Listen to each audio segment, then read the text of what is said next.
In 1978, one of the tallest buildings in New York City had a deadly secret. Not the kind you read about in the news. The kind that fewer than 10 people on Earth were allowed to know. For 3 months, the fate of an entire Manhattan neighborhood depended on keeping that secret, and on finishing a repair job that officially didn't exist. This is the true story of the Citicorp Center crisis. And it starts with a phone call from a student. To understand the secret, you need to see the building. When Citicorp bought the land in the 1970s, there was a problem. A small church stood on one corner, and it refused to move. So the engineers made a deal. The church would stay, and the skyscraper would be built over it. 59 floors, standing on 4 massive columns. But here's the strange part, the columns weren't at the corners. They were in the middle of each side, leaving all 4 corners floating in the air. It looked impossible. It won awards. And the man who designed its structure, William Lemessurier, was celebrated as a genius. Then, 1 year after the building opened, Lemessurier's phone rang. On the line, an engineering student working on a thesis. The student had been studying the building and had a simple question. What happens when the wind doesn't hit the building's flat sides, but its corners? Lemessurier explained, politely, that corner winds weren't the danger. Buildings are checked for perpendicular winds, and this one was extra strong. But after the call, something bothered him. Because of those floating corners, this building wasn't like other buildings. So he did the math himself. What he found made his blood run cold.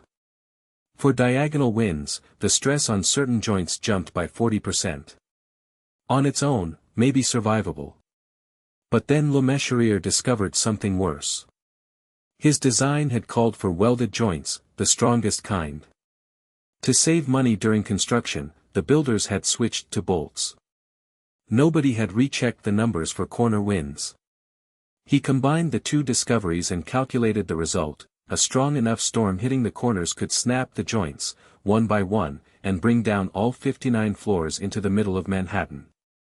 Then he asked the most important question, how strong, exactly? The answer destroyed him. A storm capable of tearing the building apart hits New York, on average, once every 16 years. Not once in 1,000 years. 16. And hurricane season was 2 months away. Now put yourself in Lemessurier's position. Going public means panic, lawsuits, and the end of his career. Staying silent means gambling with thousands of lives.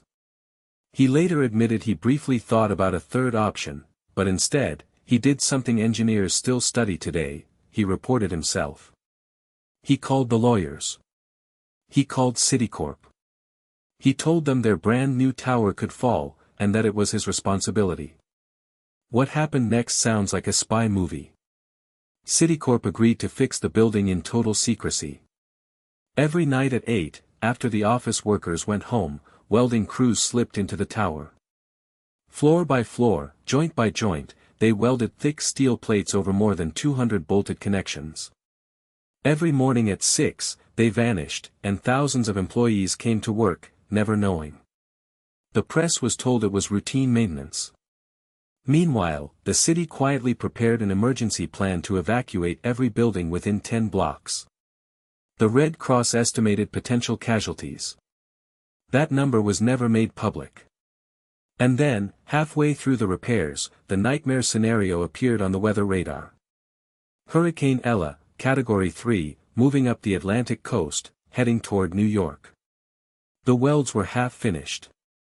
Evacuation orders were drafted and sitting on desks, waiting for a signature.